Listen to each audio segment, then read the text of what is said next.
અહેમદાબાદ મિત્ર ન્યૂઝમાં આપનું સ્વાગત છે। અંજાર નજીક આવેલી વેલ્સપન કંપનીના કોટન પ્લાન્ટમાં લગભગ 11 વાગ્યાની આસપાસ ભીષણ આગ ભભૂકી ઉઠી હતી। આગે જોતજોતામાં જ વિકરાળ સ્વરૂપ ધારણ કરી લીધું અને ધુમાડાના ગોટે ગોટા આકાશમાં ઉડતા જોવા મળ્યા। ફેક્ટરીમાં કોટનના ભારે જથ્થામાં આગ ફેલાતા પરિસ્થિતિ વધુ ગંભીર બની હતી, ત્યારે ગાંધીધામ મનપા સહિતના 8 ફાયર ફાઇટર આગને કાબૂમાં લેવા માટે જોતરાયા। કંપનીના જવાબદાર દિવ્ય દાવી દ્વારા મળેલી માહિતી અનુસાર સવારે 10 થી 11 વાગ્યાની વચ્ચે કોટન એકમમાં પડેલા રો મટીરિયલમાં અચાનક આગ ફાટી નીકળી। આગ લાગવાનું ચોક્કસ કારણ હજુ સામે નથી આવ્યું। આગને કાબૂમાં લેવા માટે સ્થાનિક ફાયર બ્રિગેડની સાથે ગાંધીધામ મનપાના ફાયર ફાઇટરો પણ પહોંચ્યા હતા। 8 ફાયર ફાઇટરો દ્વારા યુદ્ધના ધોરણે આગ બુઝાવવાની કામગીરી કરવામાં આવી।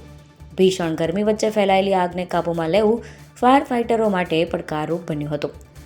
દિવ્યેશ ડાભી અનુસાર પ્રાથમિકતામાં આગને કાબૂમાં લેવાની છે। આગ બુઝાવ્યા બાદ નુકસાનના આકાર અને કારણ અંગે સર્વે કરવામાં આવશે। મોટી કંપનીમાં આગ લાગવાની ઘટનાથી એકમ સંકુલમાં ભયનો માહોલ સર્જાયો।